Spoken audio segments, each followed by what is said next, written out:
BNP সরকারের ঘোষিত family card আগামী 10 মার্চ থেকে পরীক্ষামূলকভাবে চালু হচ্ছে। এই কার্ডের মাধ্যমে প্রতি পরিবারের মা বা নারী প্রধান মাসে 2,500 টাকা পাবেন। সরকারের সিদ্ধান্ত অনুযায়ী প্রাথমিকভাবে 10টি উপজেলার নির্দিষ্ট ওয়ার্ডে ডোর টু ডোর তথ্য সংগ্রহের মাধ্যমে কার্ড বিতরণ করা হবে।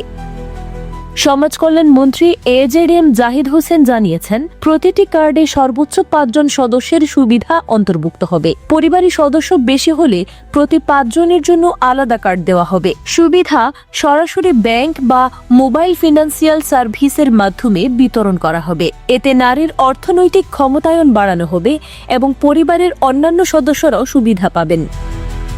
জাতীয় পরিচয়পত্রের ভিত্তিতে একটি কেন্দ্রীয় ডাটাবেস তৈরি করা হবে এবং আগামী 4 মাসে পাইলট প্রকল্প শেষ হওয়ার পর প্রতিটি উপজেলায় এই কর্মসূচি সম্প্রসারণ করা হবে। প্রধানমন্ত্রী তারেক রহমান নিজেই আনুষ্ঠানিক উদ্বোধন করবেন বলে জানা গেছে।